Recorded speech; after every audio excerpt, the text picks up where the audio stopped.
And we are live. Hello, everyone, and welcome to Soul Therapy with Lady D on Thursday night. We have a very special show tonight, a very much needed show, and very happy to share the screen with my soul sister, Sara Ashley, who I've missed so much. We haven't been on a show together in quite a while. Sara, how are you, my girl? I am fantastic. I am living, like Jason said, living the sweet life 100%. That's exactly how I feel. It's just every day is a new adventure. Every day is some crazy synchronicity. I feel like the veil is getting thinner and thinner. It is insane. I feel like I'm living in a different dimension lately. Like I was telling Delphine guys before we came onto the broadcast, I said, every time I think of somebody now, they message me or call me. It's the veil is getting very thin and the timelines are definitely collapsing and syncing up. So I can't complain. Things are going well. How about you? That's awesome. Are you all settled in now? Because you moved, so you kind of all settled in. The only thing that's missing is my kitchen table, which is ETA ? So whenever that kitchen table arrives, then we'll be 100% settled in. Oh, cool. That's awesome. Yeah. Good for you, hon. Awesome. Great. So Sara's information, everyone knows I will say the astrologer to the soul tribe, Sara Ashley. If you haven't subscribed to her channel, you really should.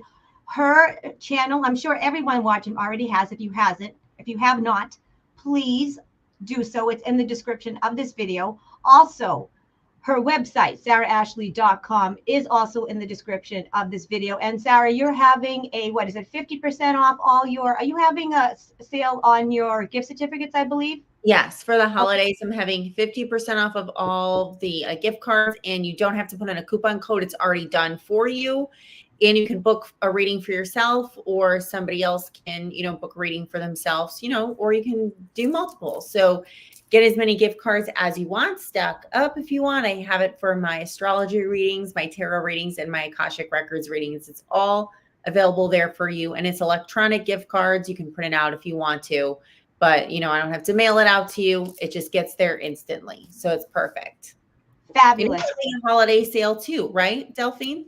I am. I'm going to be doing something. I might do something on my half-hour readings, but what I'm doing right now is 20% off if you spend $125 or more, which basically is $25 off all of my 1 hour sessions. So a 1 hour reading, which is regular $125, is $100, as well as my soul therapy sessions. So that's what I'm doing. And you can get the gift certificates on your website, right? Just click on the website, and as well as mine. And and everything is in the description of this video. And I will say personally, Sara Ashley is phenomenal. I've gotten readings from her. Jason, Prince of Peace, has had readings with her. My soul sister Francine had readings, and she is spot on. Phenomenal reader. So I can't recommend Sara enough. And I'm not just saying that because we're friends. We would not, we wouldn't steer you wrong. No. And Delphine is a fantastic reader as well. She's very accurate. And the best thing about Delphine is, that she's channeling from the higher source. Okay. We know that she's a good person. And I'm very, very choosy of who can read me. Even if somebody is a good reader, sometimes I won't go back to them because I find out some things like, I understand nobody's perfect, but if they have some things going on, some attachments, then I avoid. But Delphine is, she's aligned with the divine. So, be very choosy about that. Be discerning about who you get readings by. Oh, thank you, Blue. Blue says we both have incredible hair, Delphine. That's right. We combed it before, didn't we? That's right. We combed it. We brushed and conditioned. And conditioned our hair. That's right. Maybe we should have a Soul Tribe hair conditioner oil or something. We can market that. Yes, absolutely. It's the curly hair. We have the curly hair, right, soul sister? Yes, that's right. Thank you so much. And thank you so much for the compliment. I really appreciate that, Sara. And the reason why I just work with God and Yeshua Jesus is because I've learned a lot in the past year, and we have all been tricked. Okay, there are not just there could be like you don't know what you're getting when you're asking the angels, archangels. You have to know that demonic entities and neutral entities can fake themselves, Yes. and they can attach like your if your guide is not like perfect, or if your guide has it may be neutral, it could be influenced. So I just know that we can get attachments left and right. So Yeah. after, and especially after being around, when I learned that I was around a clone for all that time, I just said, I'm not messing around with angels, archangels. I'm just going with the head honcho because I'm not messing around. So I just get all my info from God and Jesus, and that's it. Right. That's why I do that. It's the best thing to do. Best thing Right. to do. All right. So let's get to the nitty gritty of why we're here tonight. And the reason why I wanted you, Sarah, is because we talked about this months ago, and you sent me an epic video. I think it was back in the summer, maybe, with this rabbi about generational curses. So let me do the fundamentals, and let's kind of break down what it is. Sure. And then we'll talk about how we all have them and we're all breaking them in this day. Okay. So basically, a generational curse is an energetic attachment / imprint that is attached to the cell, a DNA cell.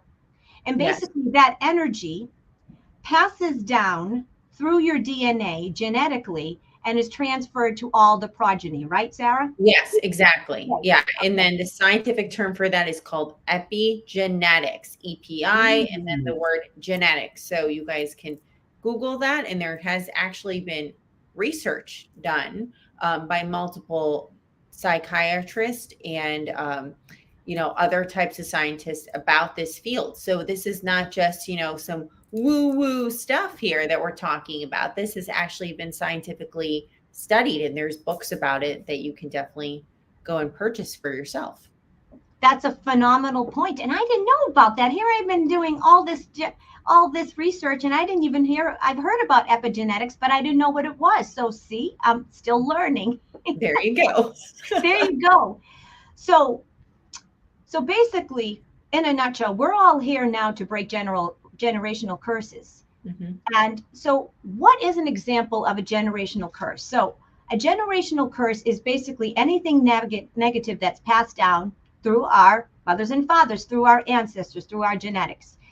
And prime examples are addictions such as alcoholism, sex addiction, overeating, mental illness, which is big in my family, depression, bipolar depression. They used to call it manic depression, psychosis sometimes, physical illnesses such as hypertension, heart disease, cancer, but also situational, such as poverty, lack, jealousy. Also, you could pass down the tendency to be a liar, be a cheat, be a cheapskate, right? Be a miser, be a cheater. Or you can pass down in your family. There's a lot of families that there's an energy of divorce, okay, and separation, right, Sarah? So anything you want to add? Am I missing out on anything that could be a curse? Yes, I would also say, like when people don't get along well in the family, being passive aggressive. Like the family dynamics, like maybe, the mother and father stay together and they don't get a divorce, but they hate each other. So, the children wind up in similar relationships, things like that. Stuff like narcissism too, gaslighting, that sort of thing. Okay. So basically, after reading that list, I think it's safe to say that every single one of us has a generational curse in our families. Oh, yes, definitely. Definitely. And it's very difficult to reprogram ourselves, right? Because when we're children, we're very impressionable and we get programmed, right? We almost feel like this is comfortable or it's normal. So it's just easy for us to repeat it, even if we don't like it, right? Even if we are the curse breaker, right? Or AKA, I like to call it the pink sheep. I like to call it The pink I like sheep. to call it the black sheep. I like to call it the pink sheep. Pink is more fun, right? You can, Right, right, whatever. And yeah, because I feel like I'm more fun. right. Anyways, but I love it. we're the outcry person, but it's very difficult for us once, we're grown-ups and we're living our lives, doing our day to day, or some of us still have 9 to 5s, and no shade to that. Everybody has to, pay their bills, you know, buy their groceries, whatever. And we have our kids, we have our families, we get on that hamster wheel. Sometimes we fall back on that conditioning and that curse. Yeah, 100%. Also, it's very hard to break that. They say that our personalities and we are formed by the time, what is it, 7 years old, or maybe Seven. six, 7. Yeah. So if we're brought up in a family, we don't know that we're messed up until we're adults, right? We didn't know how dysfunctional our families were until we, branched out into the world and, lived life, and maybe even like you started your own family, or you go out on your own, and then you realize, like, wow, like that's not normal. Like, that's not healthy. But it's Exactly. what we're brought up with. We don't know any better. I No. mean, obviously, we are taught how to behave, and we're taught that this is normal. So it's really hard to break that pattern. Right. Very hard. It is very difficult. It takes a very strong person, someone who's willing to do a lot of self reflection. And when you do self reflection, it breaks your ego. That's that dark night of the soul, when you have to shatter your ego and say, okay, like, I didn't do this right. I didn't do that right. And then you have to forgive yourself. And Right. that takes a lot of work, because when you forgive yourself, you also have to give some forgiveness to the people, in your most likely your parents, who instill these patterns in you. And you know why they did that? It's because they grew up like that. So they were Right. just living what I call living unconsciously. They were just not being self-reflective. They were not being present. They were just kind of, you know, throwing spaghetti at the wall, and what they knew what worked to them, that's what worked, even if it wasn't working well, even if it wasn't manifesting positivity and happiness. Maybe they just were used to that. They were used to living in misery and lack. Yep. That's all. I mean, if that's the way you're brought up, you think that's normal, right? And yeah, absolutely. We do have to forgive, and we have to forget and move on. But I wanted to get into, like, how we learn that we're the how is it that we figure out, Sarah, that we become the pink sheeps? I like that, of our family. I personally, my story, I think not my story, but I think it was really, really apparent when the pandemic happened. Oh, yes. Mine Right. That's too. when a lot of what happened. And just so you know, if you feel like you are an alien, and you feel like, they dropped you, and you're like, am I related to these people? Or if you just feel like you're different, or if you're the blacks, the scapegoat of the family, or if everyone gets together and they leave you out. If you just feel that you just don't relate to your family, I would say that you're the generational curse breaker. And One- I will definitely say that if you're part of the soul tribe, you're spiritual, you're awake, and you know what's going on in this world, I would bet money that you are the generational curse breaker. What say you, Sarah? 100%. Yes. If you don't feel like you belong in that system, that family system, and you feel uncomfortable in that system, and even as a young person, as a child, you're like, this doesn't seem right to me. I go over Mm-hmm. to the neighbor's house and I don't see this happening. Or you go over to, a distant cousin's house and they're not acting that way. And what was huge for me, and this is kind of I know we talk about how media is, bad for us and everything, but part of in my upbringing, in the 1980s, when I watched TV shows, and that was all about like those nice families, like Growing Pains and Brady Oh, yeah, Bunch and everything, right? I was like, these people are being nice to each other. It's I like, know. maybe something's why my family's always fighting and yelling. And I'm like, but these people are having a good time, just like the neighbors. Maybe, they have a bigger house than the neighbors on this TV show. And I get that, but there's something wrong here. I think life should be more like this than the house that I'm growing up in. Is that kind of how you felt too sometimes, Delphine? Oh, you're telling me, I mean, you're preaching to the choir, soul sister. Okay, so I grew up in a mostly Italian household, very, very loud. That's why I loud. And I remember there would be so much yelling and screaming, but that even when they weren't having a fight, they would be yelling and screaming. I remember Yes. when I used to get on the phone in high school, they called me Del Phone because I was always on the phone. And I remember that all the time, like they'd be like, "Oh, is there?" My family would be having dinner, and it'd be like, "Is there a fight?" I'm like, "No, they're just having dinner." You Yeah. know, like, This is just how they talk. it's always just so loud and chaotic, and you know what I mean? It's like Yeah. nobody could ever speak kindly or No. nicely. It's like, yeah, give me that, bah, bah, bah, bah, bah, bah. Right. And It's it's just very like, defensive, very yeah, defensive, and then and, also accusatory yeah, and and right. aggressive, Yeah, and aggressive. Yeah. it's not pleasant. It's not like, give me that. It's not like exactly like I used to watch the Brady Bunch or like, like Family Ties, and I'd be like, Yeah. oh God, what is that like? Like people actually talk to each other. They're nice to each other. I know So they're having a yeah, discussion without right, raising their voice. There's right, like the kid exactly, has a problem and they're not being right, accused. Like, okay. exactly. Oh, and you mean it's normal that my mother's not calling my father a fucking asshole and throwing a throwing stuff that yeah, that's true. Mhm. Exactly.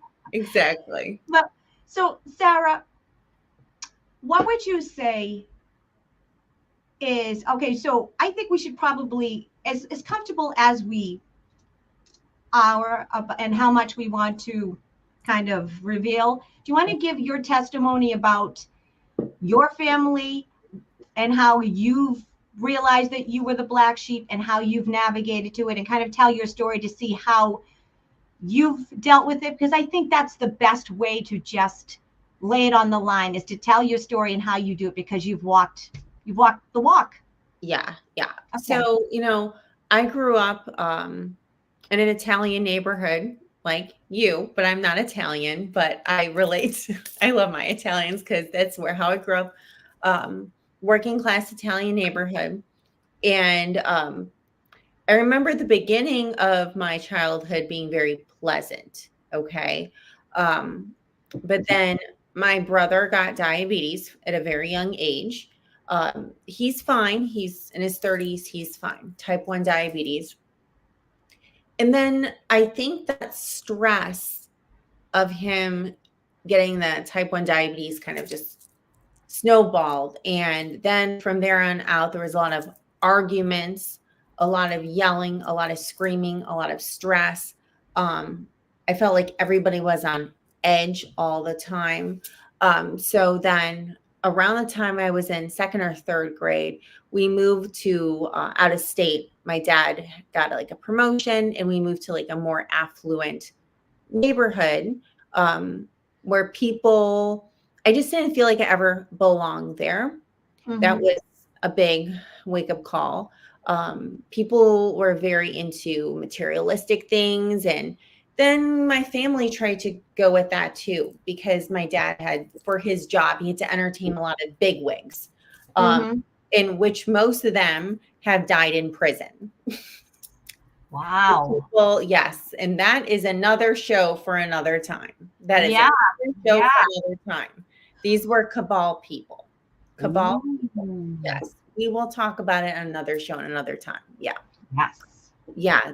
Some of them were involved with the CIA, and it is well documented. So I mean, I don't mind naming names on the show, and we can pull up articles and everything because it's absolutely real. It's not just in my head. Wow. So he worked for them, but not for the cabal. Like he worked for a hospital system, but these people were involved with the cabal.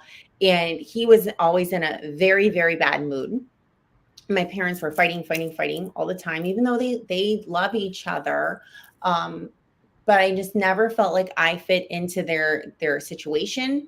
So, I wanted to move away. Move away is fast as I can. My mom turned to religion.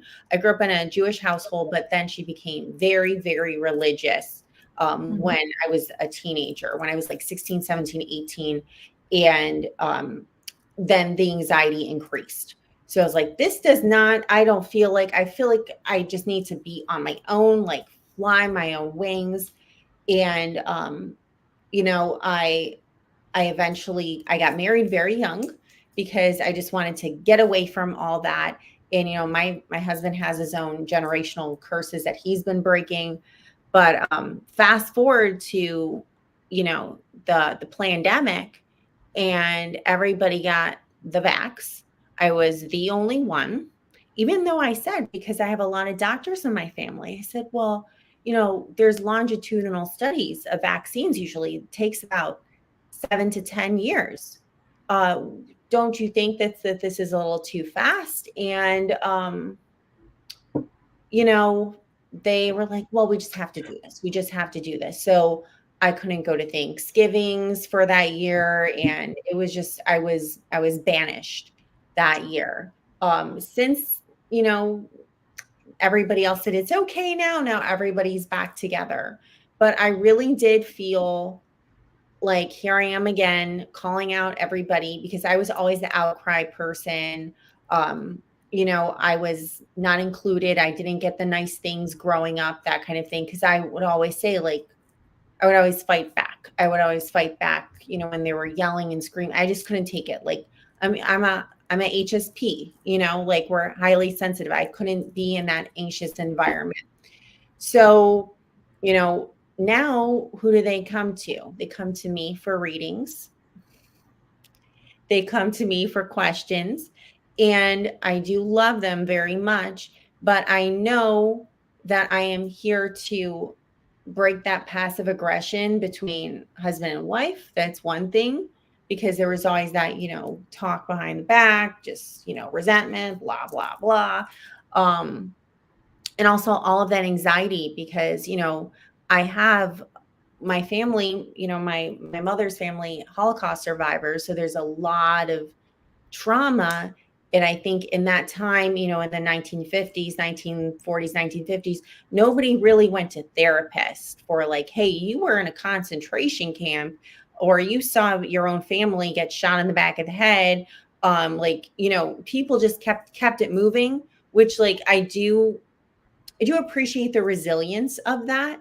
But now, like if, you know, people came from that situation, they would get therapy. And there is no such thing as therapy. It's just go to work, go to the factory, you know, that's it, just go. Yeah.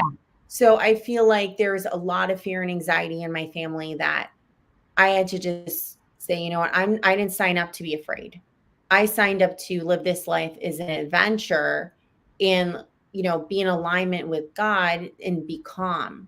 And also not Right. be in the construct of organized religion is something Mhm. I can't be in because I feel like there's all these rules and that my husband came from that too. All these rules. And if you're not in this box, then, you know, we don't want you here. You're not one of us. So that's like, you know, the one what I can share without violating anybody's privacy. But yeah, we'll have to have another show about, you know, how the cabal is is very much, you know, alive and well in just our regular institutions. And it's not just celebrities. So we'll talk about that in another show for sure. Oh yeah, they're in small towns everywhere. Yep, for Mhm. sure. So, okay, so I'll tell you my story and then we'll kind of say how we kind of worked through it and how we're still working through it. So, I grew up the generational curse in my family is mental illness and depression. My great great grandmother was the town psychic in Palermo, Italy. Okay, so Wow. it is in my blood. Mhm. Okay, so my she had issues. They used to say that she was schizophrenic, but I Oh, think she was a medium. yes, Okay, for sure, all right, for sure. okay, because anybody who they label schizophrenic is really hearing voices because they're open. Okay, Yeah. so then I have, okay, so this is my great grandmother. My great grandmother had mental illness. My grandmother, my Nana, whom I love, my Spitfire, who was my mother's mother, it was her side of the family. She had electric shock therapy because Oh she was no. so depressed. Okay. All right. My mother has all kinds of issues, depression, anxiety. She's really narcissistic. Okay. So, so on my mother's side, we have the mental illness. On my father's side, we have being ignored and being abandoned and being like just ignored, like you don't exist. Because okay, it started with my grandfather. Now, my last name is Callahan. I didn't when I got married, I kept my maiden name because I got married late in life. So that side of the family is my father's side. And we don't know anything about him because my grandfather was kicked out of his family, kicked out of the house when he was 14 years old. Oh, that's awful. Abandoned. Awful. Yeah, but he was abandoned. Okay, so long story short, my father came from 5 children. He was ignored. You know what I mean? And everything. So he was like 3 boys and 2 girls. My grandmother, my nana, everything was about her girls and ignored the boys. So my father was kind of like ignored and kind of, they weren't really neglected, but emotionally neglected. Okay. Now we have back to my mother's side. My mother and my nana and my papa, he cheated on my nana, and there was constant fights and there was physical violence and all this shit. Okay. All kinds of, so, and all right, my grandfather was constantly in and out of the house. All right, so that was that messed up, and they were Oh my dirt gosh. poor, poor Broken all families. right, Yeah. right. Okay, so then where the abandonment comes. My papa, whom I never met, he gets lung cancer and dies at 54 years old. So my mother lost her father at 54 years old. So Okay, young. so young. So again, we're not blaming our parents because our parents do the best that they can. It's like it's like their parents did it, so they do it and they do it. It's all they know. It's the cycle. So in my family, it was everything's all about my mother. She became a narcissist because she was ignored, and she was abandoned because she lost her father very, very young. And because she also had a brother, which is my Uncle Stephen, who is the psychologist. And as you know, in Italian families, when the firstborn, we call it Gesù Cristo, they're Jesus Christ. The firstborn Italian is like everything, the sun rises and sets on their fucking Second ass, coming. and all the women are shit. So everything was about my Uncle Stephen. We called him Gesù Cristo, And I will say that my mother's side of the family, they all grew up in the North End. Okay, my uncle had a Okay. restaurant. They're like really Italian. So Mhm. and a lot of them, like some of my great grandparents spoke like Italian. I didn't know what they were Right. saying. Right. So that all like that old Italian where like the women are shit and the men are everything. The firstborn. Right. Yeah. Right. So my mother was always second fiddle. It was always my uncle. She lost her father growing up in that household. There was always kinds of fighting and violence. My mother messed up. Then we had my father, who was ignored. He was the black sheep of his family, right? All of his brothers and sisters, they went and they got the degrees and they had these big jobs. And my father went to he went into the army, and he was always the blue collar, and they always looked down on him. And so he was the black sheep. So that's where I get. So I was brought up, I was emotionally neglected. My mom is a hypochondriac. She's a narcissist. Everything's about her.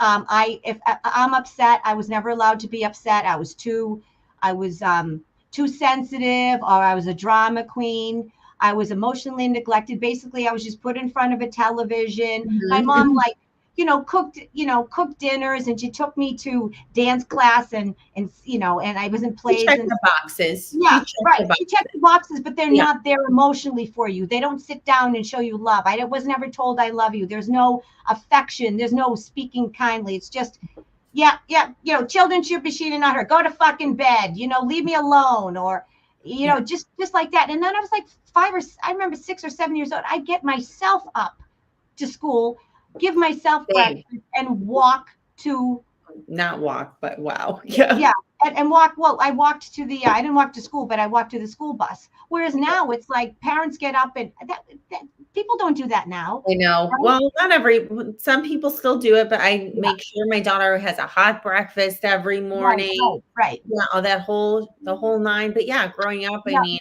yeah, I mean, as soon as I was like 7, I think I was making my own breakfast every Right. morning.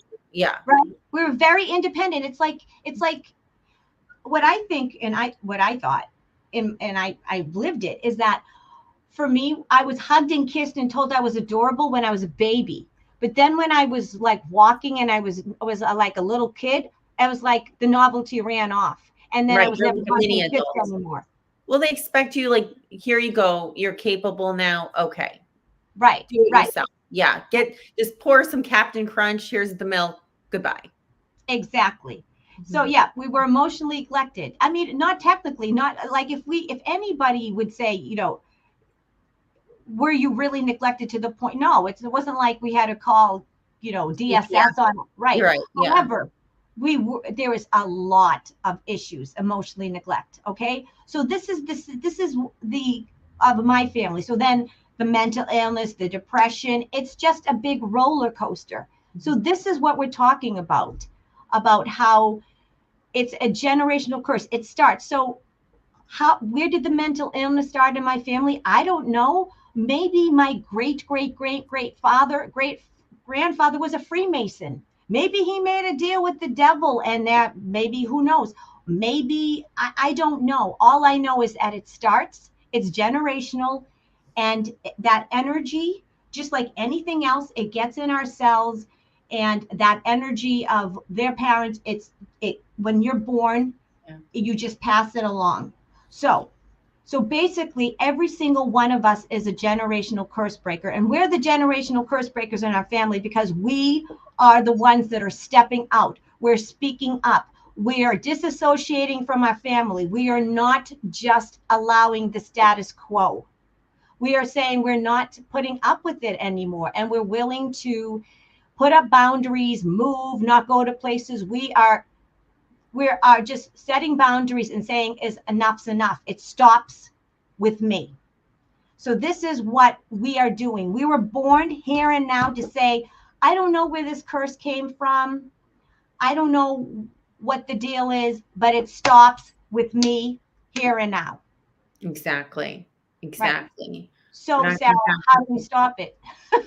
I think part of it is just consciously saying it, consciously saying it out loud. Okay, prayer, right? Prayer, and then Right, saying it right, out loud, right? We're praying, we're asking for God's help. We need His help. Period. We need His help. It's a let me be a light unto others. Let me do things for the highest good and highest good of all. And also getting over our anger too, because I know you and I both can get, I say it's go time. That's what I say. Some people are yeah, like, why can't you just let this go? I'm like, because you know what? It irritates me because I see the injustice and I don't like it when people act this way. And also, I think at the environments that we're used to growing up, we get defensive. We're like, okay, we're fighters. We're right, born and raised fighters because we had to survive. We had to survive. right. So letting go of that anger and acknowledging where that anger comes from, that's where it really starts.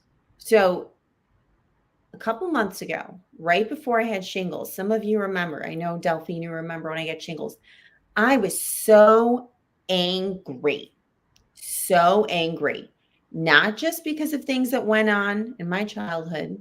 I acknowledge those things, but things that happen that I let happen in my adulthood as a grown ass woman who should have known better, who should have respected herself more because of these generational curses, because I didn't see myself as worthy and lovable. And because I saw my parents deal with people who were in, the circles of the cabal, I allowed myself to get involved people who were also wanting to work with the cabal. I won't say that they are cabal. I don't know, but they want to be in those circles. Mm-hmm. So I had to let go of that anger, say, I'm angry and here is why. And I was going off, we have to acknowledge that anger and why we feel that anger, and also forgive ourselves for making those decisions. And then after that, connect in with your ancestors, connect in with them through your third eye and through the heart chakra, right? Send them love. They could not do any better in the circumstances that they had, right? With your grandmother, you said your grandmother, great grandmother in Italy, right? In Palermo, like people didn't know, they didn't understand being psychic, or, my traumatized ancestors who went through all these pogroms and everything, they didn't have, access to therapists and mental health professionals. We have access to all that now. So sending them love, light, and healing, and send that to their higher selves and tell them that you're going to reassure them that you're going to make sure that you're not going to keep on, carrying forth this cycle of trauma and drama. And then catch yourself, be aware of your triggers. So if you're around toxic family members and you start falling back into that trap, it's okay to take some space. You can say, I need to take a break from you. And they might get a little bit upset, but it's best for you and best for them. And then start viewing them more objectively from the trauma that they came from, right? Like I know how to write movies, all that kind of stuff, because, I went to school for that. So look at them like a camera, like a director, like, okay, this is their movie. This is not part of my life, right? It's not my life story. This is their life story. See it through objective eyes, like you're watching a TV show or a movie. Don't take it personally, because it's not personal. It's their pain. And yes, they do project it on you, but it's their pain. So don't keep on, perpetuating that cycle of pain and pushing on other people. How are you doing it, Delphine? I got to know. Well, that's beautiful what you said, and I totally agree. I will tell you that I was very angry for a very, very long time. Big surprise. Mm-hmm. I get it. Right, because it's still going on to this day. I'm still the pink sheep in my family, and I still get what you call left out of events. Yeah. How I'm dealing with it is that I know that it is, first and foremost, it's the dark working through them, Mm-hmm. and that's just who they are. They just don't know any better. Okay, they don't know any better. It's unfortunately, my mother and my father and my sister don't have the ability to self-evaluate and to self-assess and to look at themselves and move. They're just not that type of people. Some people are just not going to change. They're not going to do any introspection. They're not going to look at themselves. They don't have that. All right. I'm the pink sheep in my family. I have that. So I just understand that they're a product of their upbringing, like I am. And so when I say I'm a product of my upbringing, I'm fucked up because of them. I also have to give them that same that same, not excuse, but that same Grace. I'm sorry. Grace, like grace. Yeah, I'll give them that grace, and I'll let them know that it's not them, that they're a product of their upbringing, and then my grandmother was the product of her upbringing, and it's just layers and layers of upbringing. It's just knowing that our parents, they didn't like say, when I grow up, I want to fuck up my kids. It wasn't like, I want to be a screaming and yeller, and I want to be a narcissistic mother. It doesn't happen that way. They all have the best intentions. It's just that shit happens. And if you have children and you don't do your inner work, you just repeat, they say, the sins of your parents, right? And sometimes, and this is what scared me. And this is because I saw like my mother in me. I started treating my husband the way my mother treated my father. It's like, oh no, I got to cut that shit out. You don't know that it's ingrained in you. Yeah. It's like the same phrases. It's like, what? It's like, rinse, lather, repeat, hit the record button, play it back. Right. And that's what's, oh no, I don't want that. So that's another thing. So how I dealt with it, first and foremost, I've done therapy, lots of spiritual work, and just over the past year, for I last a year ago around the holidays, it started last Thanksgiving. I really started to just say enough's enough. I'm not participating in any of the holidays. I stood up for myself and I said, I'm an adult if you don't like it. And I told my family how I felt. I wrote them, I just talked to my family. I said, look, I don't like the way you treated me. And I just let them know how I felt. And they were pissed off. And I'm like, I don't care that you were pissed off. And then they try to gaslight me. And I'm like, no, you don't get to gaslight me. These are my feelings and they're entitled to them. And then I used my therapist. I'm like, listen, my therapist said this, this, and this. So whatever. And I just let them know. They try to gaslight me. And I stood my ground. I said, I'm not doing Christmas. I'm not doing Thanksgiving.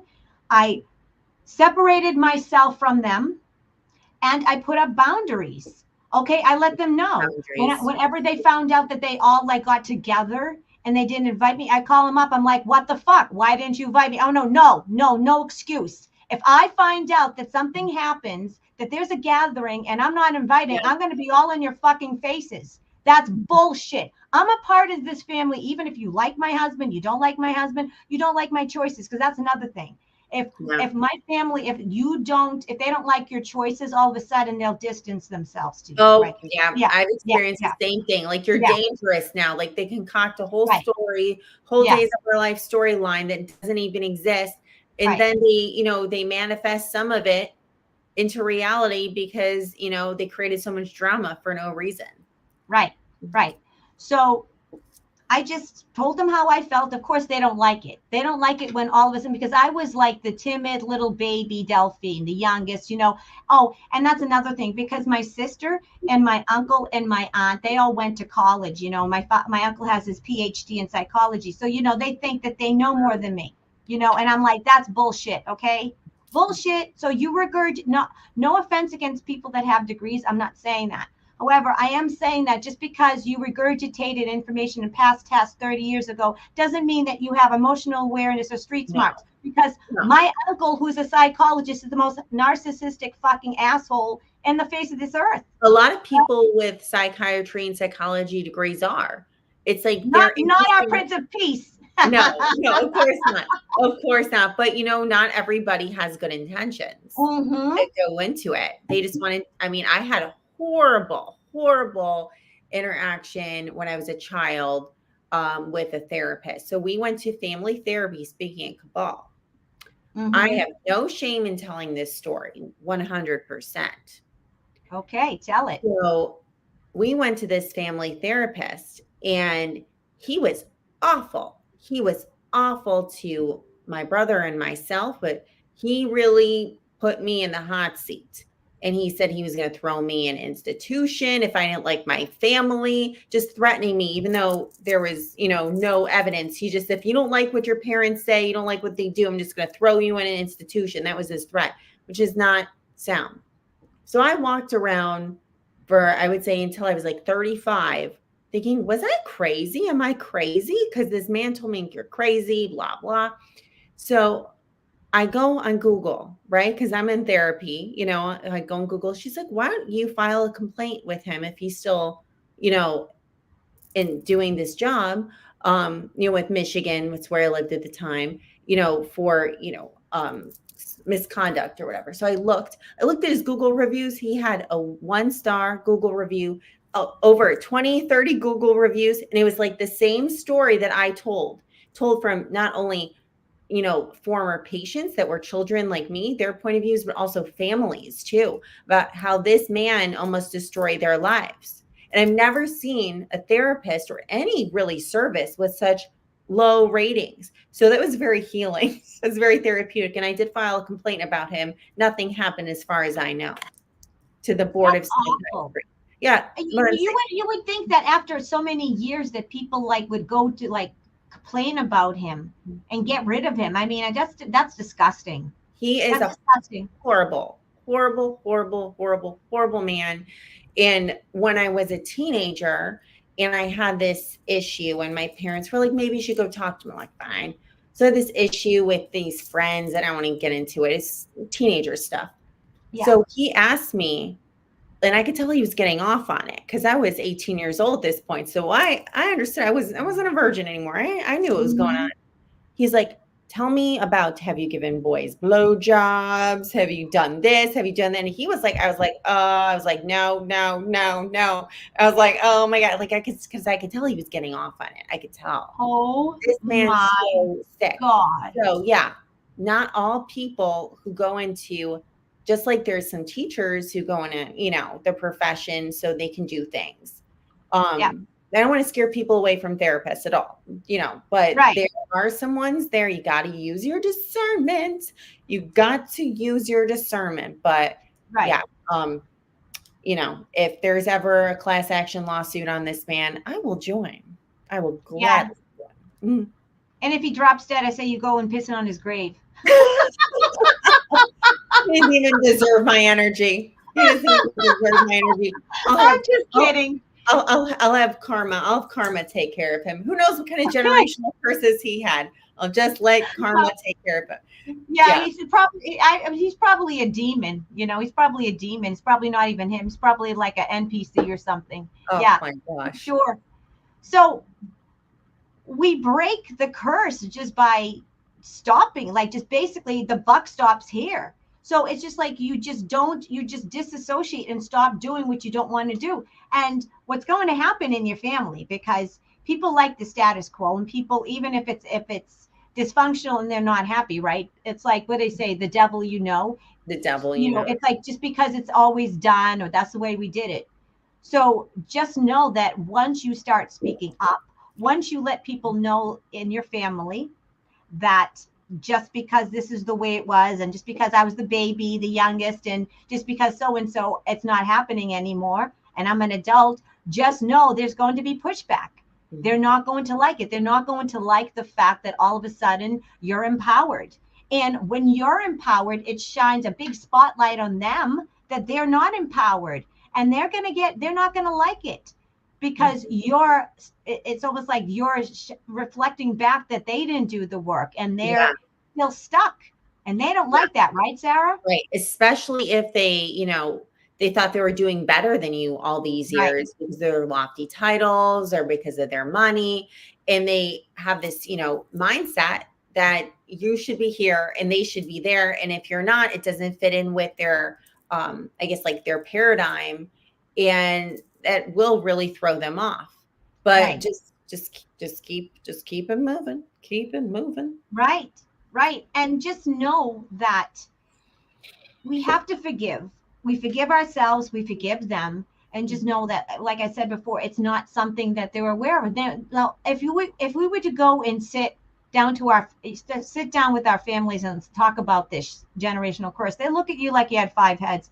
They will look at you the same way they looked at you when you told them that the jabs are going to try to kill you, and there's clones, and that Satan's ruling the world. They're not going to believe you. They might be open to it, especially if you have religious ones in the family, because it is in the Bible.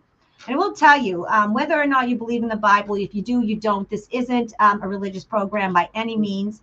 But I will say that every religion, especially Judaism and in Christianity, they talk about generational curses all the time. Yes. Okay. Yes. So let me just say, and it says in Galatians 3:13-14, thankfully, Jesus Christ is the one who redeems us from the curse and can break the effect of any ancestral, and they call it in the Bible ancestral sins. Okay, ancestral sins that may be influencing us today. Okay, so it says in the Bible, it says who in the Bible had generational curses? So Noah was cursed. Okay, at Canaan because of the lewdness of his father, and what apparently was a generational curse. Okay, so it's generational curses have been going, I think, since Adam and Eve were in the Garden of Eden. Right? Oh yeah, with Cain and Abel, and Abel. I think like Cain's progeny and his lineage experienced some curses as well. I think that's in there. Exactly. He was marked. Somehow he was marked some people use racism. It's not a racist thing. Like, it's not about, we're not going to go into that, but he had some mark on his body, so that people would be able to identify what he did. I don't know if that the rest of his, it's probably not physical. It's probably like a mark in their soul is what I'm feeling, you know? Yeah, yeah, exactly. And now if you want to talk about generational curses, so basically like Cain and Abel, yeah, because Cain and Abel, so Cain killed his brother Abel, right? So there was the Mhm. generational curse of that family. And so basically we have so we're all descendants of both of Cain, right? Because Cain kept on going. So all of us are basically the descendants of Cain, right, Sarah? So Yeah, we I have mean, I we have the curse of Cain. I assume I know I don't know if that was their only 2 children, but Yeah, yeah, like I mean, I'm sure most of us are because I mean, those were their first children. So if we right. take the Bible somewhat literally, then yeah, we're all descendants of that. Right. And We're all whether or not you take the Bible literally or whateber, that's you that we're not I'm not pushing or yeah. foisting religion upon anyone. I'm just saying that it's every Oh, religion talks about generational curses because it's spiritual. yes, Okay? Marilyn, you're right. Seth, I Right. forgot about him. Oh, it was Seth. Okay. Yeah. He's the good guy. They had another son, Seth, and Right. I guess the rest of us are supposed to be from him, and then the cursed people are from Cain. But you know what? Like, there's been so many generational curses. I don't want to get up all into it because I know I don't want to cause Yeah. controversy. But even The whole Abraham, Bible's full of them. Let's right? just put it that way. Abraham and And his every two. religion, whatever belief system, they're full of them. Yes, it's all there. And you Right. know what? It just, I think what Delphine's trying to do right now is prove a point. It's been there since the beginning of time, Right. and we're all So suffering. we're all suffering since since we fell from grace, or since Mhm. when Satan and his crew came down to earth and tricked. Whatever happened, we don't know back then because none of us were there. Okay, Mhm. whether or not we've been suffering since then. Okay, so the world has been, and so every generation since then, so we're part of this progeny. So here's the nitty gritty. So how do we get rid of the generational curse? We start speaking up. We break the patterns by saying it stops with me. We don't have to go to our, to our Christmas dinner and say, you know what? The generational curse, it stops with me. They're all going to look at you like, you're already you're already the black sheep. So they're already going to look at you like, oh, here she goes again, right? No, Yeah, you just say it to yourself. It stops with me, and you say it to God and Yeshua, and you pray. that's all So you need. all you have to do is pray. You just like we say that there is no time, right? There's no past, there's no present, everything's happening now. So we can affect the past and the future by praying now, and we can break the curse. We don't have to know what it is, because quite frankly, how are we ever going to know? Because you're going to go back to your great great great great great great great great grand, and there's no possible way. And there's just so many of them, right? Because we have our fathers, I just, you can't ever find So one. in there, it's like, and maybe if you find out one thing from like even like 200 years ago, there might be something from 400 years before that you would have no way of Right, knowing. Like, right. I'll tell you something I found out, and now is like, almost 40-year-old woman. I'm like, okay, like, so my great grandmother, who passed away, in 1930 something, they say she had female issues. So my great grandfather, who she was married to, he found her when she was like a teenager and he was in his 70s. I know, dude. Oh, So yeah, and you know what's crazy? He died after she did. So she died first. Isn't what? it? I know. So like, what kind of weirdo generational trauma is that? I That mean, is it, crazy. it's crazy. So she was like, I think she was like 17 or 18 when he married her. He saw her. He was a rich guy, and like, he had a lot of money. He owned a whole lumber. Is when I found out. I had that vision, and I asked my grandfather. I said, "Did he own lumber?" He said, "Yeah." He owned lumber. He owned like farm land, like everything in the town. He was in his 70s. She was 17, and then he wound up having 4 kids with her. And then he died when he was like 90 something, and she died when she was like in her early 30s. Wow. Yeah. That is insanity. I know. So, I mean, and who knows in her lineage before then what kind of stuff was going on. Right. It's like, Right. That is, uh, there's no uh, way. no Hey, way. say, Sarah, this is a good question from Chuck, and I never even thought about that. Any past life curses besides generational? That's a good question. What do you think about that? I think, when when your soul does stuff that you should not have done in a past Mm-hmm. life, that's karma. So you're coming back here to complete that karma. That's why we have karmic partners, karmic soul family, is we're trying to, reconcile that relationship, reconcile and bring balance and justice to that. So yes, I do feel like it can be. Um, but also, we have to realize that God does forgive us if we are willing to be forgiven. So, all that stuff from the past lives, and I think a lot of us, the family that we're born into, is part of our soul family. And that's why we're repeating these patterns, right? And I see it in the Akashic a lot. I see people's, you know, they were married to their mom and that was their husband. They, not like their literal mom. It's not incest because it's different relationships in the past life, but Mm-hmm. we're running together in the same soul pods over and over and over and over and over again. So yes, there are some of that for sure, for sure. And do your meditations and you can probably figure it out real quickly how it all adds up, how the Right. whole web is weaved. Right. And you can, so basically, any generational curses or from past lives are basically bad karma that you bring to this life. Mhm. And just like you don't know the generational curses and what happened with our ancestors because we weren't alive, we also, if we might know, we might do some past life regression, or we can get an Akashic record reading with you and find out certain things, but we're not going to know all our past lives in every single detail. So what we can do, and what we're going to do, folks, and about a few more minutes, we're going to wrap up, and we're going to do a little bit of a clearing exercise. We're going to do a generational curse breaking exercise / meditation. And what we'll do is this will incorporate every moment in time and point in space. So basically, any time you existed and you have any type of, we'll say, any generational curse residue from any past life.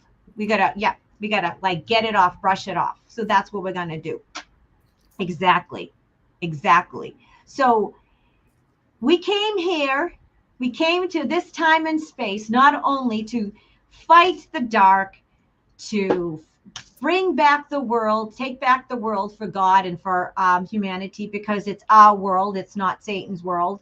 But not only did we take on that soul tribe, soul family, we said, oh, that's not enough. We're going to take on generational curses, and we're so kick ass and tough that we're not only going to battle demons in the world, we're going to battle our own families and break generational curses.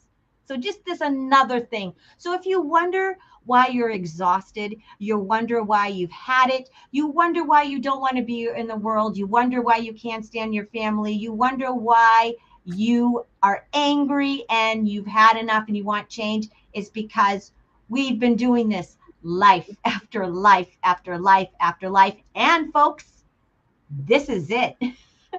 We do it here and now. So I know we're exhausted. I know we're on an emotional roller coaster. And I've said this in many of my soul's therapy sessions. And I'm going to say it again. If you are not a little bit bipolar in these days, then you ain't right. Then Oh, there's something wrong with you. yeah. Okay. Because if you are doing well emotionally in this world, that means you're completely cabal and satanic. Yeah, you're cut off. What it Right. is you're in the matrix. That's what it is Right. because Exactly. if you're like, oh, okay, nothing is bothering me about this. Like, yeah, there's something wrong there. Your Exactly. spiritual antenna GPS system is Right. broken. Right. And there's been many people, many of my clients who say to me, I don't fit in. I'm lonely. And I just said, look, I used to think that too so many times. I don't fit in. I'm lonely. I don't have this, especially this time of year with the holidays. I don't have the big house, the perfect family, blah, blah, blah, blah. This is what I say to them. I take being the black sheep, the pink sheep. I take not fitting in this society and being an outcast as a compliment. I Yeah. wear it as a badge of honor now Yes. because this world is fucked. All right. This Mhm. world is completely satanic. Mhm. And the fact that we do not fit in just means you're of God. And God said we are not of this world, but we're in it. And it just means you're one of God's children. And so take it as a badge of honor. If you, like we said, if you fit into this world, then you're part of the problem, not part of the Oh, solution. yeah. Yeah. So many times during the pandemic, I'm like, why is it that this makes some people feel very comfortable and they're enjoying this? And I don't. It's like, why? And sometimes I'm like, I wish sometimes, and I know when people take this the wrong ways, during that time, it's like, I wish I could just conform like them and just feel happy, but I can't. I Right. feel angry and I see things and I can't unsee. And I Right. can't go along with this at all. Right.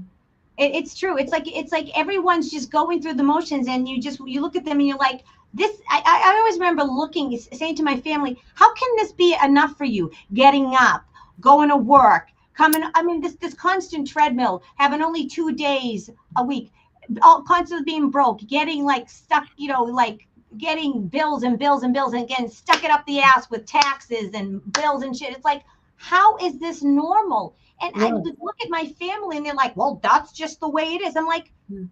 and I remember saying, What is if this happening? is the way it is, then this sucks. Like I used to say, God, I think you could do a little better than this, but I Yeah. didn't know at the Mm. time Yeah. that Mm. the world was run by Satan. Because I used to say, if this is the best that God can do, then okay, God, I don't know about you, but I'm not being blasphemous because I don't believe that. But there were many times that I look and I'd be like, God, really, really, Mm. you're all I know. powerful and this is the best you can do. But now Well, it makes sense. yeah, I know. It's what people want for whatever reason. It's very infuriating. Speaking of anger, that's where my anger comes from sometimes. And as a mother too, and some people just have child after child after child, and they give them every, vaccine in the schedule, and then they just stick them in daycare, and then they go on these vacations and leave them with who knows who, and ask on Facebook who's available to watch my child tonight. It's like, what is wrong with you? This is not a cat. This is Mhm. you had a child. You had to go through this whole pregnancy. Aren't you connected? And it just feels like so many people are just living disconnected in their own selfishness and their own materialism.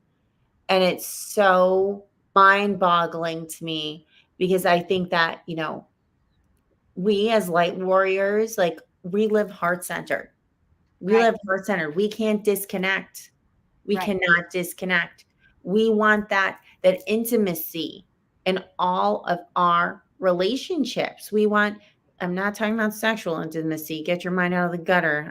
I see some of you, and I know some of you, but that intimacy of feeling safe with another person, having that closeness, having trust, being able to have trust, not just having a surface level friendship or familial relationship with somebody.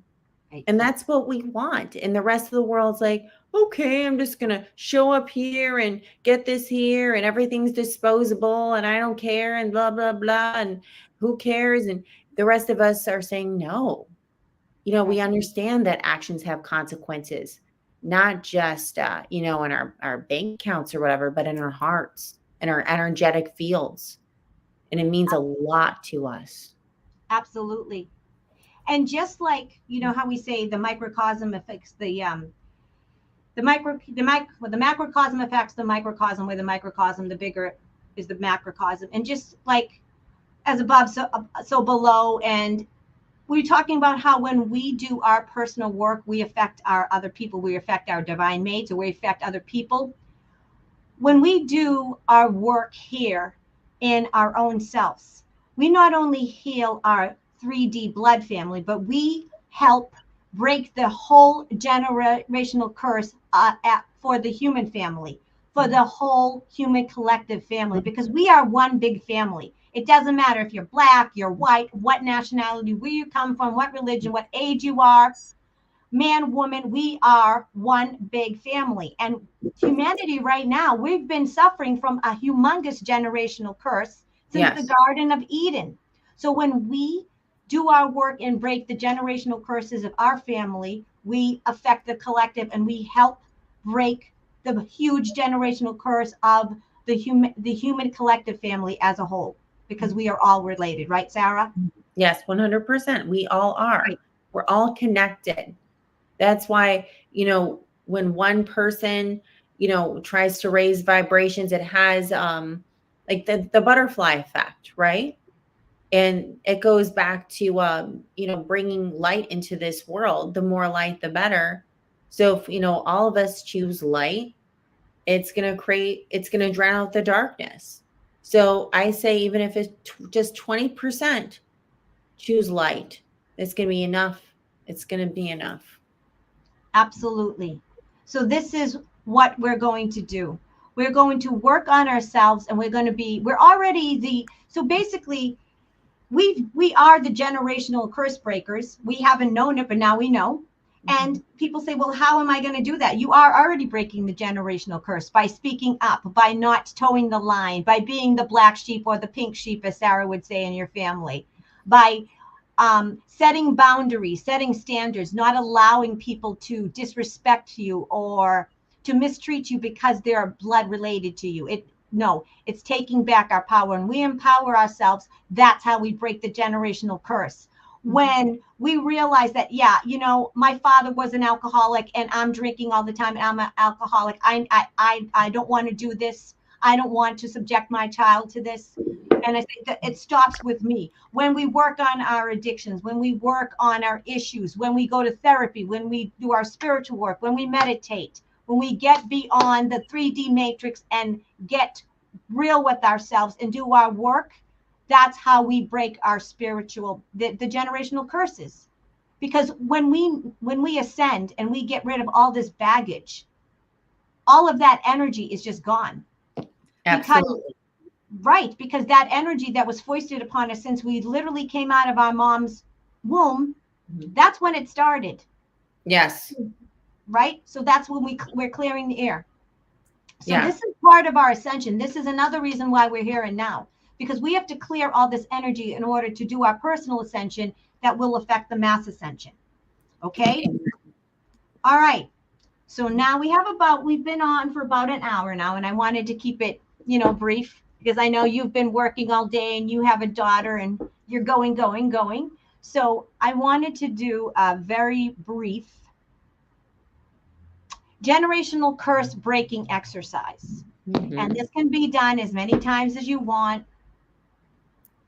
And you can do something like it. There's no right or wrong. You don't have to do this exactly, but this is just to kind of give you an idea of how you do it. And like I said, you can do it as many times. And if you want to do it, you don't have to do it verbatim. So we're just going to basically we're going to get in do like a little meditation. We're going to get comfortable. So we're going to do about 3 deep breaths in. Okay. So let's take a big breath in, and I want you to count in 3 and out for 5 to really, really relax. So in for 3 and out for 5.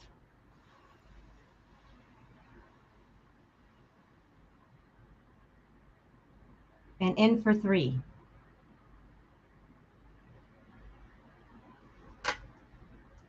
And out for 5.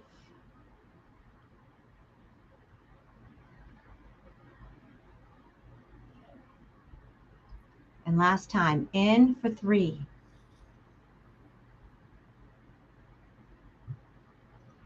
And out for 5.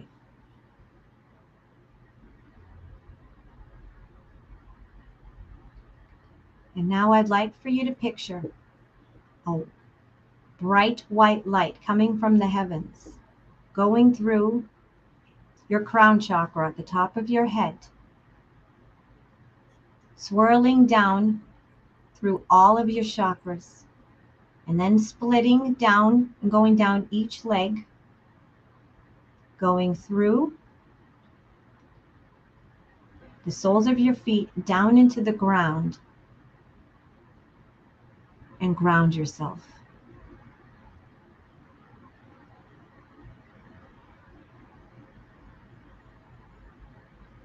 Now take that energy, and I want you to take that swirling golden light and bring it back up through the soles of your feet, up through your legs.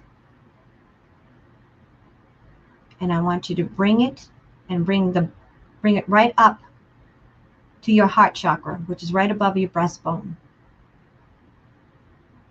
And I want you to, in your mind's eye, turn that to a ball of light. And I want you to picture that ball of light getting bigger and bigger and bigger until it's the size of a big beach ball. And in your mind's eye, I want you to take the beach ball, shoot it out from your heart, and place it in the palm of your hand like you're holding a big beach ball of white, brilliant light. And I want you to feel the sparkles in the palm of your hand. Actually feel the sparkles. The tingling sensation of the ball of light that you're holding in your hand.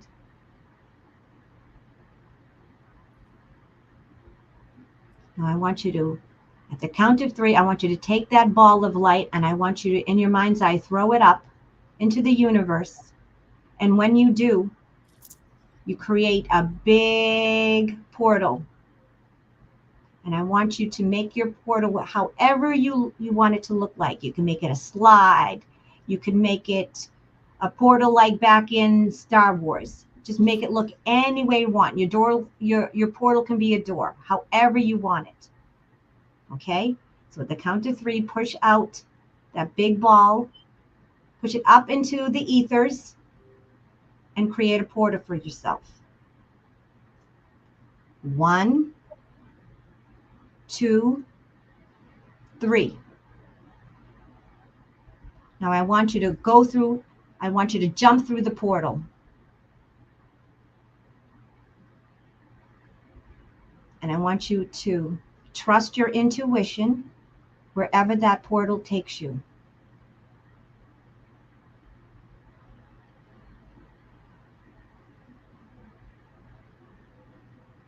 Now, wherever you end up is where you're meant to be. I want you to picture a door. Open up the door and walk through it. And in front of you, when you enter this room, I want you to picture a huge, huge room, like the biggest room you could ever imagine. And in the front row, I want you to picture your immediate family and all the people that you know, all the people that you grew up with, your aunts, your uncles, and everyone that's passed on, as much of your family that you can remember, or your cousins, your grandmother, your great-grandpa, everyone that you remember and you met in your current 3D blood family. And then behind them, I want you to picture rows and rows and rows and rows of your ancestors, as far back as you can imagine, as far back as the eye can see in your mind's eye.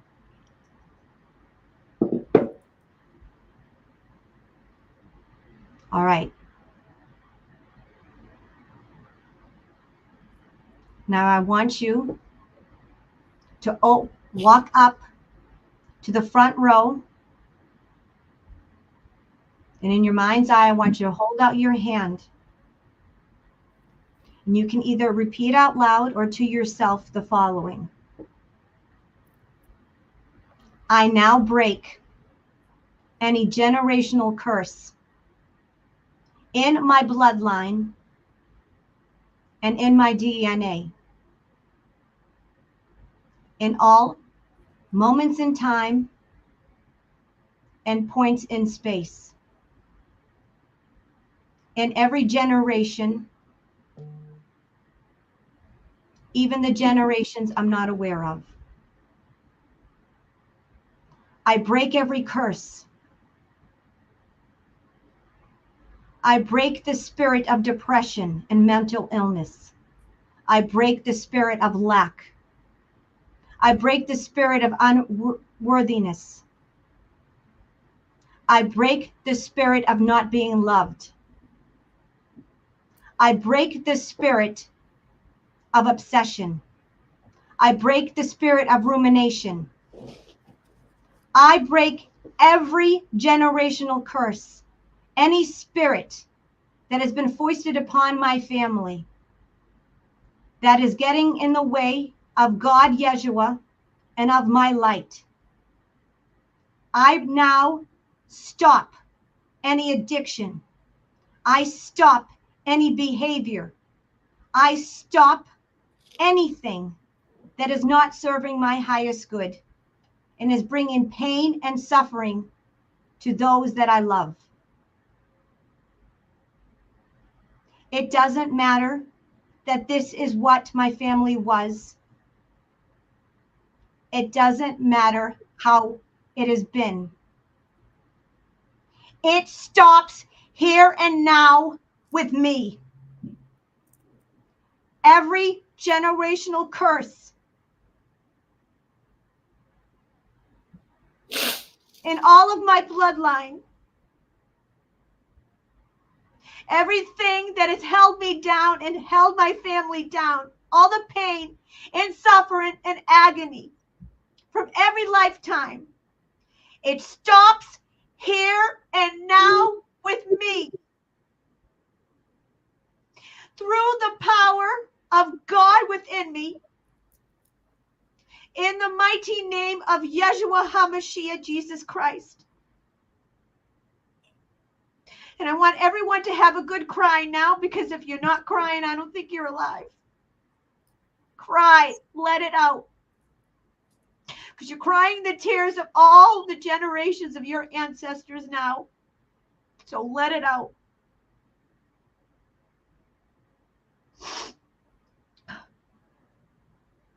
It's healing.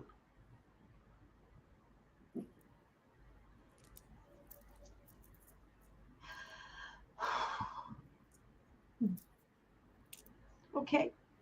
So powerful. Wow. It is powerful. Okay. Now I want you to look at your ancestors and tell them, I love you, and I forgive you, and I forgive myself. From now on, we are going to do better.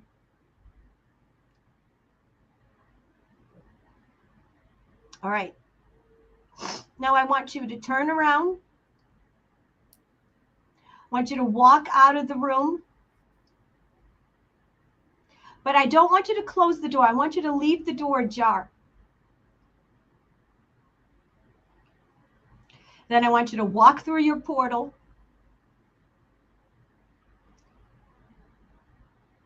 And I want you to come back to this time and space.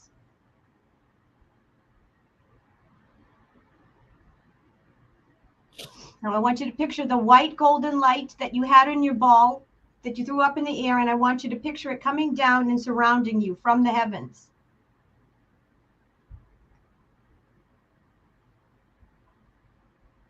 And I want you to say these words. I love myself. I forgive myself.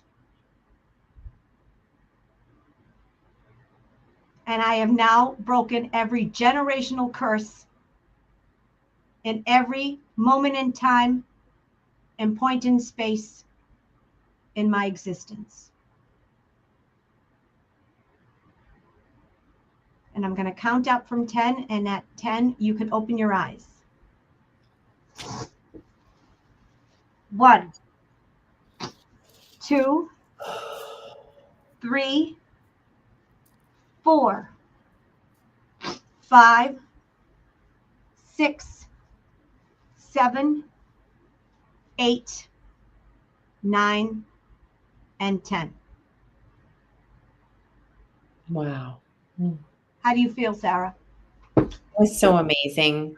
I mean, things I saw, the things I felt, but I feel like empowered now. I feel calm. I feel ready to take on anything. How are you feeling? It was quite a lot for you. I can tell you were doing a lot of work for so many I was really bawling, man. I pictured them all, like I pictured like my family just looking at me crying. Like, it's like, because I think that even though we're not interacting with them on a 3D a physical level, I think we interact with their souls. So I think we Oh, touch the souls yes. of them. Don't you think? 100%. Yes. Okay. Yeah. Yes, definitely. And I saw that and I felt that too. And I felt like they were relieved. Right. They were relieved. Right. I feel very relieved, and I feel very light and very peaceful now. Yeah. So that's how you do it, folks. And you can do that anytime, and it doesn't have to be just like that. You can do your own version of it, but that's basically how it's done, and it works. It really does. Yeah, and you can come back to this video and watch it, and it's a guidepost. It was a beautiful visualization with that big room. And I Yeah. think Chuck said that the room wasn't big enough. I was a little excited. Yeah. Especially with Chuck, he needed a lot of room because he's got a lot of ETs and galactics in his family. Got it. Awesome. Amazing. So I hope that helped you folks. So before we go tonight, Sara, did you have any parting words, any advice for, anyone that's suffering, and, we're all suffering from being the generational curse breaker in family. Any words of wisdom before we go? Yeah. Don't continue to victimize yourself like they victimized you. You're a survivor. You're not a victim. Don't continue to think of yourself as this woe is me. Look at all I've been through. I can't do this. I'm traumatized. No, look at how resilient you are and how far you've come and how far you will go. And that starts with you. Stop repeating these cycles. You are a survivor, and definitely feel your feelings. Like our beautiful sister Delphine showed us today. It's okay to be in your feelings. It's okay. It's okay. Even though they told you you were weak, you were not weak. You were strong for feeling things, not just emotionally, but on that energetic level. I know we all feel those things so deeply in that energetic level that we were condemned for. So it's okay. You are safe. Remember, whenever you are feeling a little bit strange or anxious, I always tell myself, you are safe and you are loved. You are safe and you are loved. You are all safe and you are all loved. I love that. Yeah, I am safe and I am loved. I am safe and I am loved. That is awesome. And of course, Sara, you are going to be on tomorrow night on the Soul Warrior Network with the Prince of Peace, who, there he is. He's in the chat. There he is, our Prince of Peace, who's incognito as good vibrations, but we know it's him. So you'll be on tomorrow night. You're going to be on, was it 8 p.m.? 8 p.m. Eastern. Yeah. Yeah. And I will be there in the chat 1000%. You were in the Soldier of Light.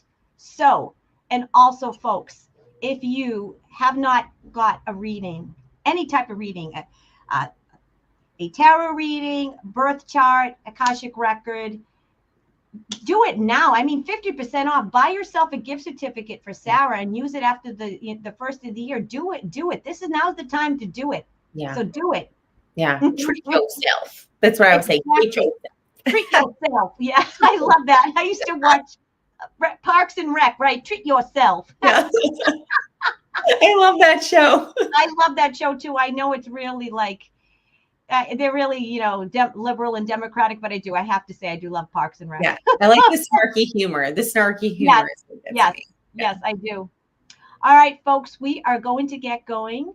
Sarah, I will be on. I'll have you on my channel at least like once or twice a month because I miss you. I miss going on with you on Fridays. I So I know. have to have my little dose of Sarah. It's the best energy. Whenever I'm with Delphine, I'm like, oh, this just feels so natural and right. And I love you so much. And I love all of you. So thank you for having me. It was a great way to end my day. Thank you. Oh, I love you so much, my soul sister. As always, I wish you lots of love and peace. And we have our soul sister Chrissy in the chat, whom we love too. And we'll be doing a show, I'm sure. Yes. Have to be getting together and doing our Empower Hour at some point with Chrissy. Yes, definitely. We'll get that together. All right. Absolutely. All right, Soul Tribe. So be there tomorrow night at the Light Warrior Network with Sarah, Soldier of Light, Prince of Peace, or B Square. Until then, God bless you, and I love you. Bye. Bye.